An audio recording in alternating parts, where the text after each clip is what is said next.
All right, our next guest coming on is my good friend and colleague. He's up and coming all over the place. He does a lot of different sports. Mike Monaco, ESPN with the Red Sox.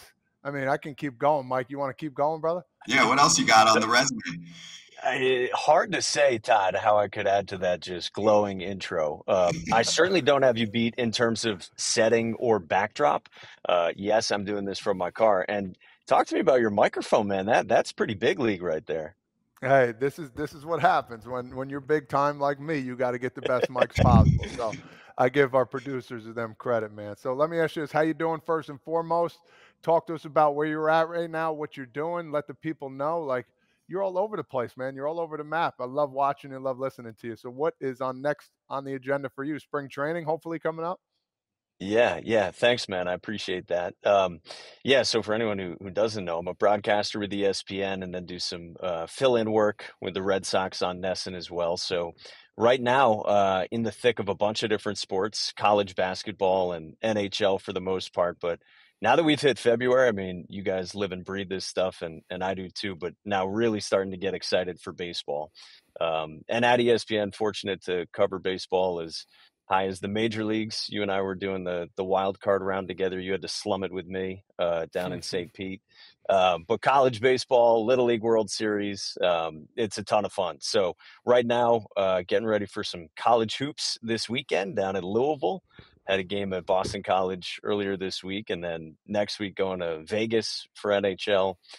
Coming out of the All Star break, so yeah, it's a fun life and on the road a lot. Mike, let's be serious. What happened? Why you were supposed to? You were the favorite to be the White Sox play-by-play guy. What happened?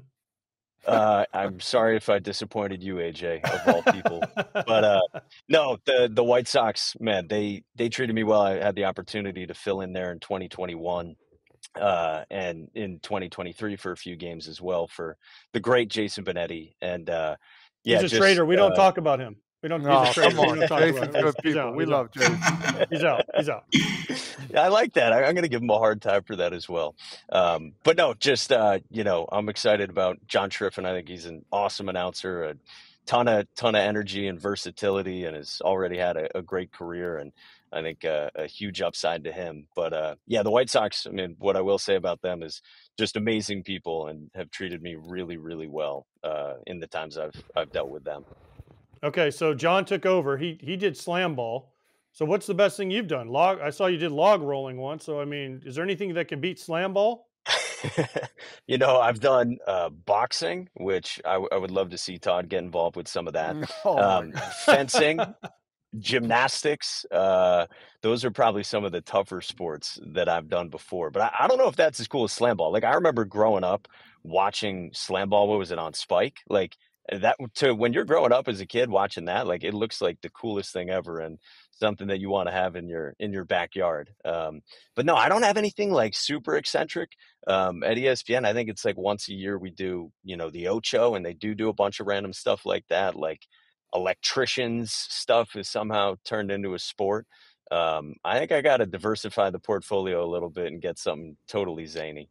Mike, I can relate. So first off, I mentioned this the other day, massive slam ball fan on Spike growing Right? up. I was hooked. I was into it. I had reached out, years back trying to see if it was going to come back and I wanted to be a part of it, whatever, right? That was like one of my dreams. I love it because I was a basketball player, but I do have something competitive. Okay. Back in my play-by-play days, one of my first gigs was actually with ESPN Radio. It was coming off an internship with them, and they said, "Hey, anyone want to cover a dumpling eating contest in New York City?" I think it was like Governor's Island, one of those spots, right? And I was all over it, obviously. I was like, literally, I would cover anything. I'd cover play-by-play at a doctor's office if you want me to. So I called in a couple times with updates, and that was one of the first things I did on radio. We need more dumpling eating contests, right? Like Joey Chestnut's cool and all, and Kobayashi, he had a great career and his prime was long lived, but give me more dumplings, man. That's where it's at. Dude, that's what I do when I talk, I'm sure you've done it, talk to young broadcasters or you speak at a Yeah. camp or a program. And when I give an example of, hey, take on anything early on, like don't be full of yourself and don't be like, oh, I only want to call basketball or football or Right. baseball, whatever. Like take that dumpling eating contest role because someone's got to do it. Oh, That's an all-timer. I'm a little like I'm first of all jealous because of the food, but like I don't have as good of an answer as that. Like gymnastics is mainstream enough, and you got the Olympics. Like there's no Olympics when we're talking food of any kind, and dumplings. So yeah, I gotta get a better answer than that. That's awesome. I want to get into the Red Sox a little bit while we have you. Um, just seems like they haven't really done much. You see any like blockbuster moves happening from them? And how do you think they're going to steer in the AL East here, man? They haven't really. I mean, they've got a couple pitch. I think Giolito, but other than that, they don't have that many things going on for them. Verdugo's with the Yankees now. So talk to me about the Red Sox and the nature of them. Yeah, I'll be curious to see if they do, in fact, do anything else. And I mean, I listened to Ken Rosenthal on your guys' show and kind of what you guys got into with him about it. It doesn't seem like there's anything hot right now, and I'm not breaking any news with that. But there is room, still to stay under the CBT if they wanted to, and I think it's upwards of perhaps 30 million for the year that they could spend if they did in fact want to. So it's still open as a possibility. It doesn't sound like there's anything imminent.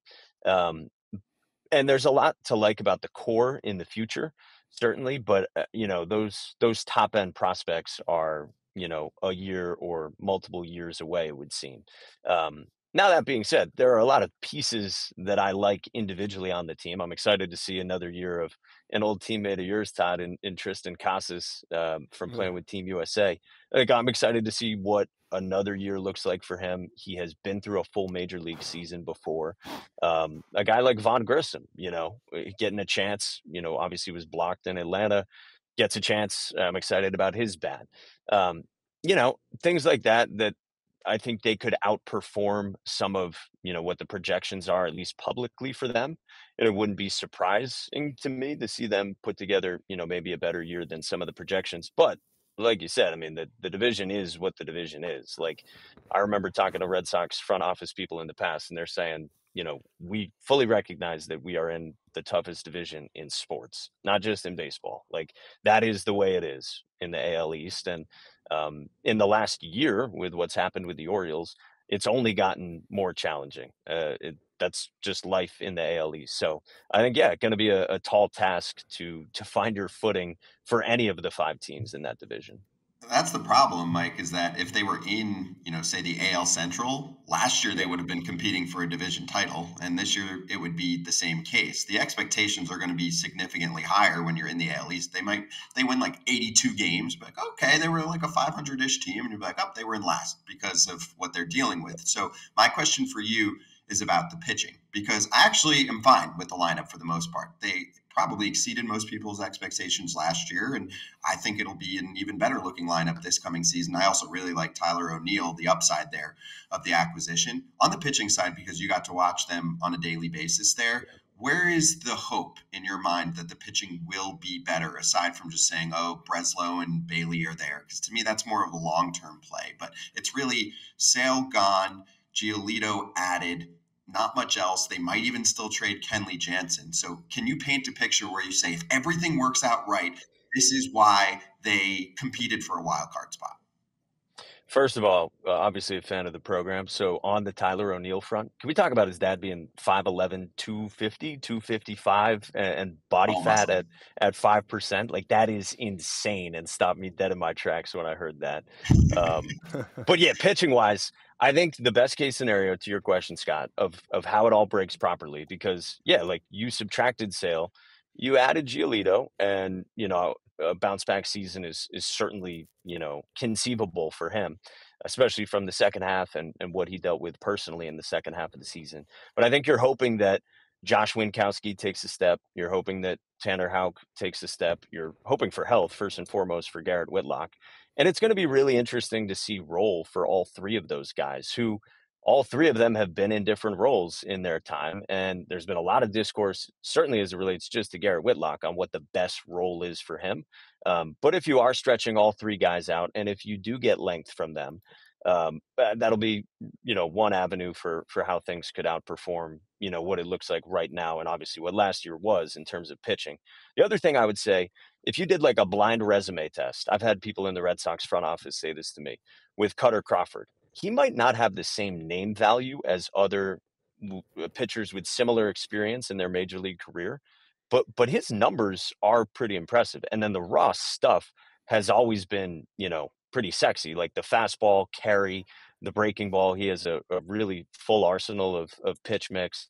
So I think he's a guy that, if he takes another step, like that's what the optimist would say on how pitching looks a little bit better if they are not going to go sign a guy in their backyard in Montgomery. All right, Mike. There's Tyler O'Neill's dad, by the way. Which, that's how you're 5'11", 250. You look like that. Yo, Mike, it's like what body part do you even focus on the most there? Like the thighs or the six pack or geez, that's insane. Yeah, 6 is totally underselling that. He's offended. Hey, Todd and I Oh, have a man. cake, okay? Yeah. Hey, we doing any get me push-up out of here. contests or what? No, that was when he won Mr. Canada, I believe. So Yeah. And then all runner-up, right. I heard a few times, right? Yeah, he's pretty, and he has a great mustache too, which is even better. All right, so Mike, I got this. All I'm gonna say, 79.5 is the number for the Red Sox. Over or under? I'd go over. I'm an optimist by trade. I mean, you're I like me grew up picking the around. White Sox to make the playoffs last year. You're that big of an Yeah, optimist? he's a homer. Yeah, call me a homer. But no, I do think, and they've dealt with some pretty bad injury luck. Like that's not a biased answer in saying that over the last couple of years. So yeah, give me a surprising over. I'm with Scott. Like I like the offensive pieces. Yoshida wore down a little bit maybe toward the end of last year, but if he's DHing more, presumably that's less of a concern. And obviously, just a second season in the States, you would expect more comfort. I mean, it was a really big difference for him, even with things as simple as travel, like changing time zones was not something that he dealt with in Japan. So I like him. Jaron Duran obviously had a breakout last year. If Abreu can be anything close to what he was down the stretch last year, in admittedly a small sample size, that's a piece to really like. I think one kind of variable wild card in all of this is, does Rafael Devers find another level to get to, right? Like he's paid as a $300+ million player. And, can he get to that 950 OPS level regularly? Maybe there's still something untapped there. But yeah, give me the over. Let's talk about some health. Maybe there's another surprise signing in there. And yeah, we'll smash the over. My last one with the Red Sox, you talk about a couple guys, Devers to name one, the guy like Justin Turner who's not there anymore. Who in your opinion is the leader in that clubhouse? Who's the guy that they're going to lean on and going to talk to when struggles do arise? Like, who's the guy that's going to be like, hey man, let's have this meeting, let's go over something, let's get back on the saddle here, and let's start getting some wins. So who's going to be that guy this year? Yeah, I think Kenley is a leader by what he's done, and now year 2 for him. But I don't think you can discount just how much change the clubhouse for the Red Sox has underwent in the last few years. I mean, you think about losing Xander, obviously a second year without him, and he was a guy so respected by everyone on that team and everyone on that staff and in the organization.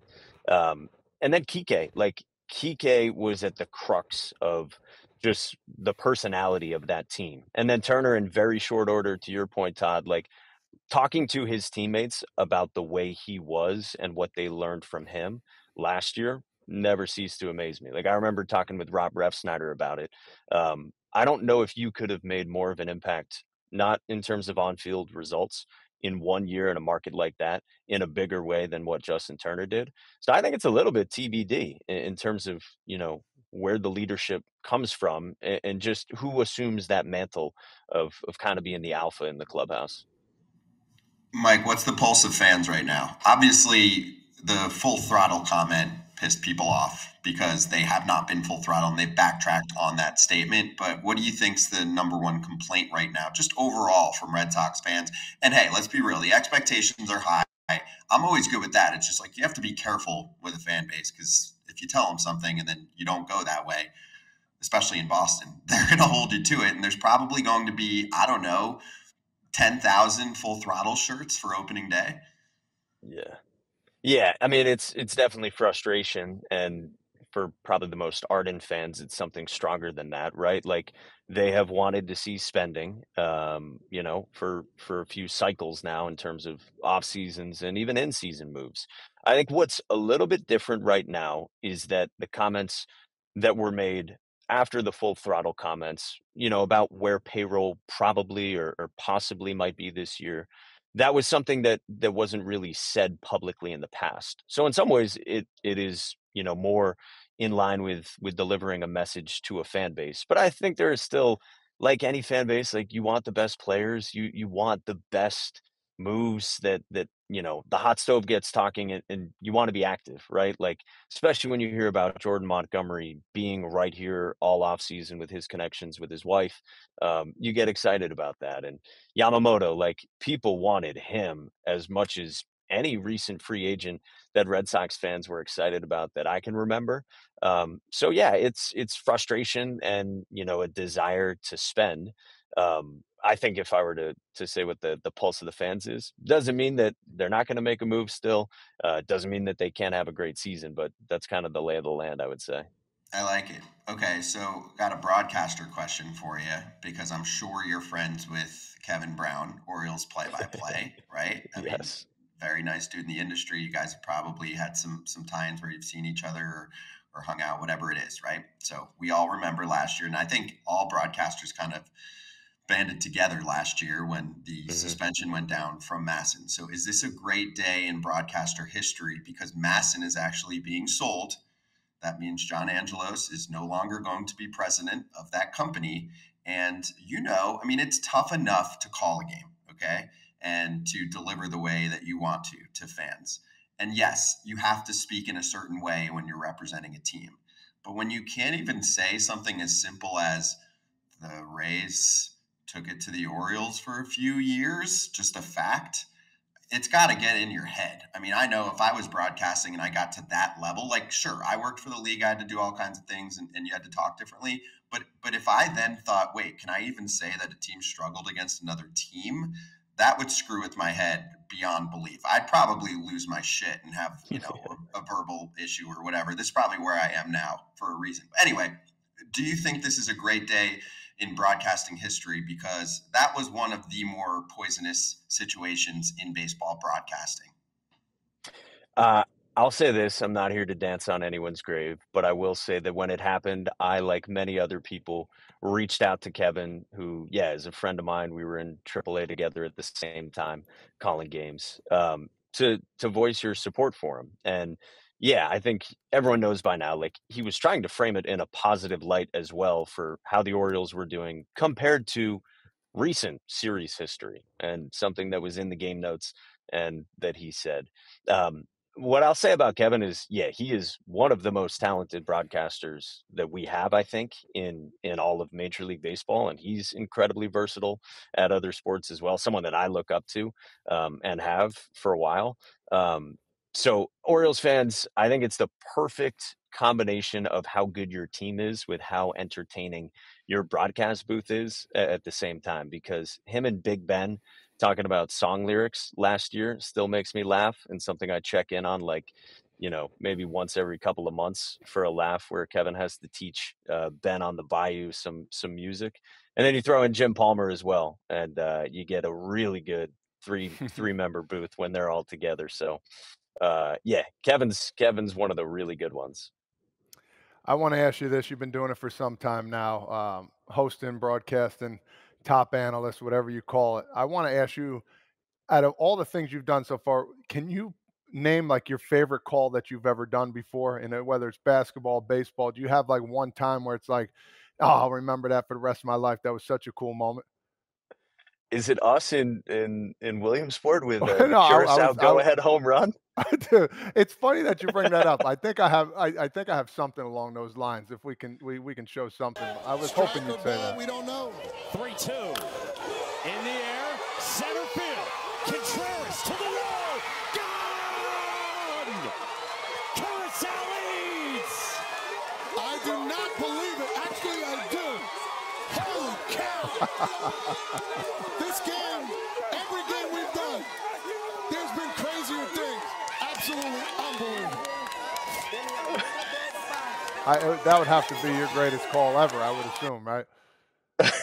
You know what? In all seriousness, I'm not just pandering to you. Like, that is honestly one of my favorite like moments shared with a Me friend in a too. booth. And Me like too. the energy of the Little League World Series, I say this to anyone who asks, like, of all the things I'm very fortunate to do, there is nothing I enjoy more every year than the Little League World Series. And I think the funniest like behind the scenes story of that call and us in the booth is Tim Kirkjian's reaction to your It analysis was. on Yeah, that it was. call. It Like, was he good. walked in the next day and he's like imitating you, and he's like, "Hey, big dog, I don't believe what I saw. There have been crazier things that happened." And he's doing like some Yeah, sort of New York, New it was. Jersey accent for you, but piling on. Yeah, that was insane. But witnessing your bromance with Tim Kirkjian firsthand at the Little Yeah. League World Series and watching that grow was something special. And you guys would just kind of spend a lot of time developing your chirps back and forth. And I would look over at Tim's notepad while we were doing a game, and he would have written down in like size 30 font what he was going to say when your name came up to make fun of you so that he Oh my remembered it. God. And Wait till I talk to him. it often He, started with, "Hey, big dog." Hey, big dog. Yes, bro. I've fallen in love with that guy, man. He's the best. I copied every move he did, bro, and it was the best thing I've ever done. So I appreciate you saying that was your best moment so far. Thank you. I like that. Hey, I'm with you too, Mike. I mean, for me, when I've been asked about like my favorite moment, either calling games or just being at games, working and broadcasting, World Baseball Classic for me, and not this past one, I wasn't at that one. The one before that, I called a lot of it. Was the best broadcasting experience I ever had, and I did international for World Series, and the Mhm. WBC was better. It was, I mean, my top moment. I think it was USA versus Dominican Republic. WBC in Miami, and I'm a Miami guy. So you're in that park and it's usually empty and it's full and it's freaking nuts and it's like World Cup atmosphere. I was like, this is the best. This is Yeah. insane. We need to promote more of this. So, I mean, you get that on the Little League level too. It's just different. That's why it's easy to see why players will say, I don't even need to make any money. I just want to play for my country and do a tournament for a couple weeks. And Mike Trout's having the time of his life. Yeah, like the energy that comes out of that, like it's why I enjoy tuning in to watch that event. I think it's why so many baseball fans resonated with it last time around. And yeah, like the Little League World Series, I've now been lucky to do it for 3 years, and it got more normal this past year, the last 2 years, but really this past year, kind of getting back to full capacity fans, international teams, all of that. And like the stories we learn from around the world are incredible. Like, Todd and I would be talking through a Taiwanese translator to a 12-year-old kid who's bigger than me, and he's throwing 83 miles an hour. Like, that is nuts. And but it was so cool to speak to this kid through a translator on a human level and hear about his upbringing and how he wasn't raised living a lavish life, and he was taught how to pitch through a guy who now works for the Padres. And this kid, Fan Chun Jun, is the pitcher. And he goes down the Little League World Series and he's blowing 81 in his first start. And the Padres then went to this guy who works in Asia scouting for them and said, "Hey, have you heard of this 12-year-old who we just saw at the Little League World Series?" And the Padres employee is like, "Yeah, like I taught this kid his slider." So you just learn stories like that from around the world in that setting, and it doesn't even have to be the kind of the top performers. Like, Todd would be down there talking to whoever it is, filling up his notebook, and Tim Kirkton would be standing basically on the foul line, watching infield outfield being taken place. It's a pure event. Same reason I love doing the College World Series. Obviously different, but the way fan bases turn out for that and descend into the middle of the country in Omaha, Nebraska.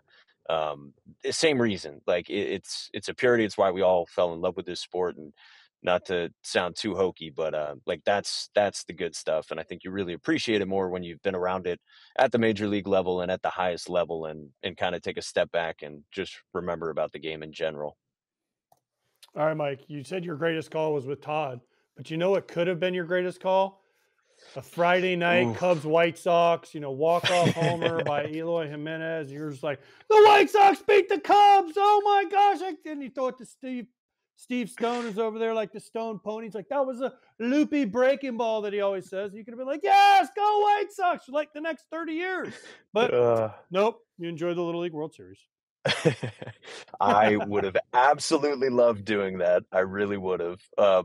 Stoney, like, you want to talk about a guy who's been doing it for a long time and hasn't lost a step at all. Stoney's a legend, and we've had some fun times in the booth.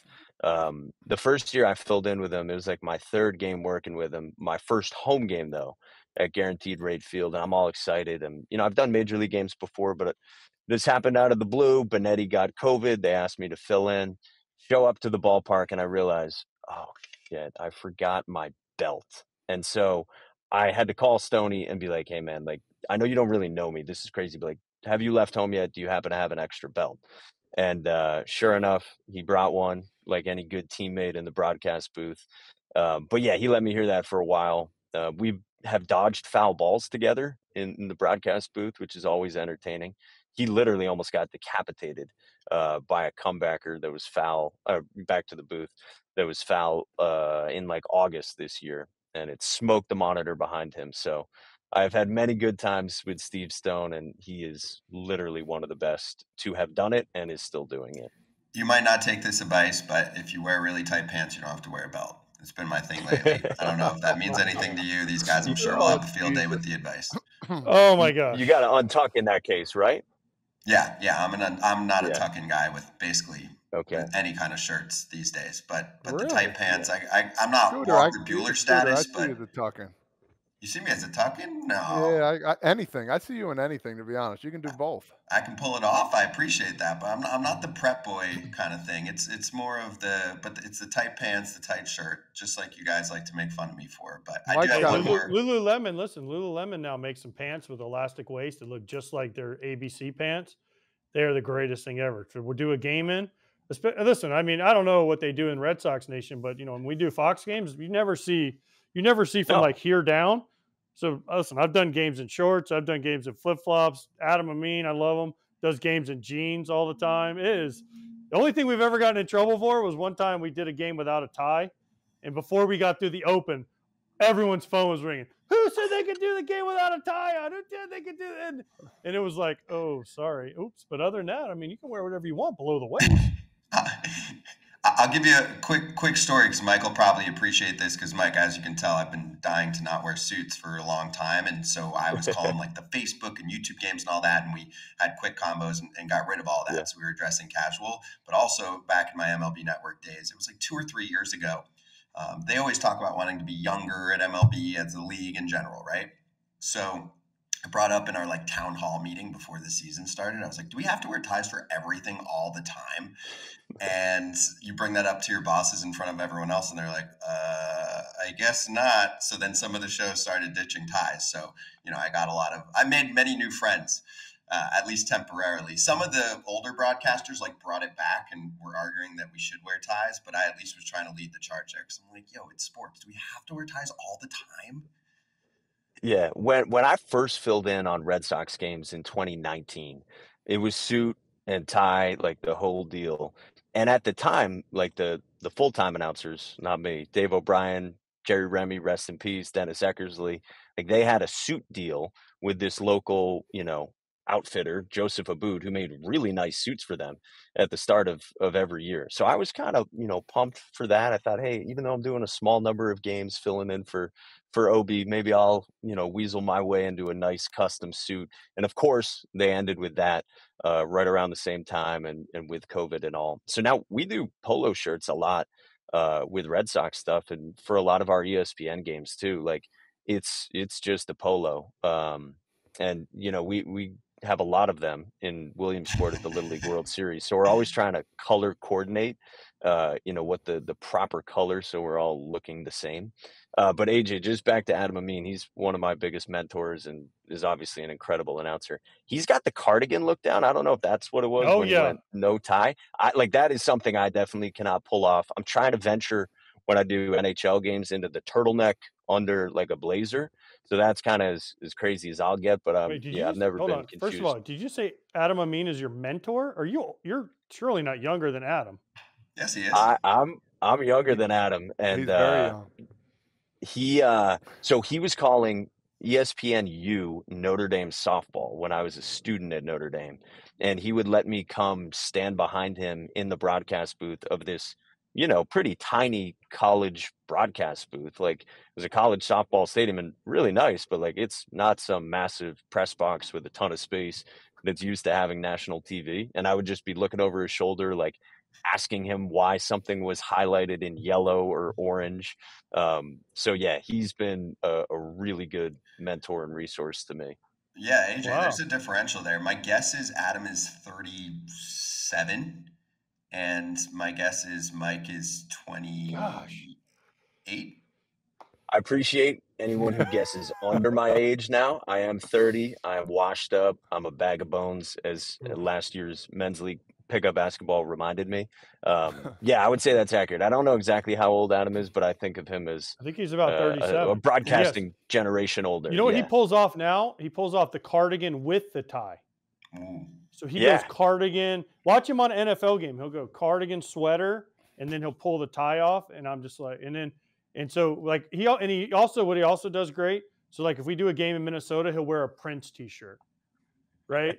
So he's walking Yeah. around. He's like, oh, look at me in my Purple Rain shirt, Yep, right? smart Or move. then whatever city we go into, he'll have a shirt that like matches the city. So we go into the locker room, like we're in Minnesota. Rocco's like, "Oh, you're a big Prince fan." Huh? "Oh yeah, me. I'm Grateful Dead. Oh yeah, I don't know all about."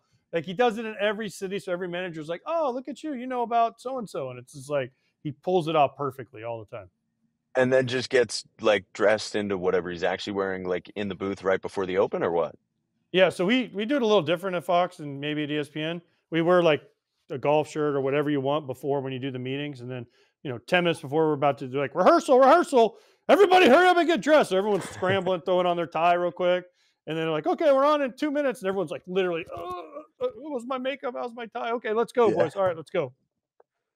Yeah. Oh, and don't even get me started on makeup. Like that's a whole new world. Even though I've been doing it a little while in this industry, broadcasting, like getting used to that is not super War common paint. for me War still. paint. We call it Yeah. war paint. Strap Sure. in, lather it That's on, right. let's go. Time to go. We're time to go to work. Let's go. Friggin', Well, you see fun us all in fact the. there too. It's fun when a player retires and then you work with him, because I had that one year. I mean, a few years actually, where when we first started calling Facebook games, then it turned into YouTube eventually too. We would have a different broadcast team every week, and it was often like a dude fresh off the field.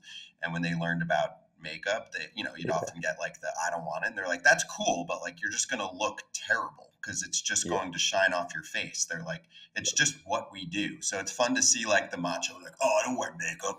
I just pitched in the big leagues." And they're like, "Great, but your family's going to say you look like shit. So can you just listen to us and take a drop of powder?" Yeah. Todd and I were doing ESPN radio for the wild card series Rangers Rays. So like we had it so nice. We just like Perfect. we could literally wear whatever we wanted. After the first day, Todd was like, "Yo, no chance I'm wearing long sleeves for game 2 of this series." He went short sleeves, and like one booth down, Sean McDonough, Tim Kirkjian, Jess Mendoza, Coley Harvey was down on the field reporting. Like they're just sweltering inside the Trop in early October in suits, and we were just chilling, wearing whatever we wanted on radio, and definitely not wearing makeup. Yep, Yo, there you go. Sean McDonough, he's a character, bro. He's a witty little son of a gun, bro. He's got some. I didn't know he's a funny. Oh ass hell dude, yeah, bro. Oh he's got my personality. God. And Todd, Oh. he calls some Red Sox for radio. And remember, he was the one, or at least I think the first one, that was like calling out the Rays attendance situation. Yeah. That's you where can't I'm like, fake oh, that. we were like, oh shit. We saw him after the game. We're at the bar and we're like, bro, you got some cojones. I love every second about that guy. Yeah, and we had been in the meeting with Kevin Cash. We were in there like TV and radio together for the meetings that AJ is talking about, and the topic of attendance had come up, and Kevin Cash had very deftly sidestepped an answer to that one, as he's trained to do. And yeah, still, it was a notable quote that came up during those telecasts. It was well played. Well, Mike, we appreciate the extended time, man. Hadn't had you on before, so it was great chit chatting. As you can see, we just kind of go wherever the hell we want to go, but give people a little peek behind the curtain of the baseball broadcasting world, right? Yeah, I'm a big fan of your guys' show in all seriousness, and of all three of you from afar. Todd I know, but just fans of Scott, you and AJ as well. So thanks for the invite. Sorry I'm in my car. Hopefully the quality was all right. But yeah, a Great. pleasure, guys. I'll be watching. Thank you, Hey, Mike. Appreciate that. thanks, Right Mike. back We could have got to know each other so well, but nope. You're Could have better known off. each other You're so better well, off. but I nope. You're know. better off. AJ, you got to watch more All Red right, Sox boys. games. Thanks, Later. Mike. Appreciate you, man.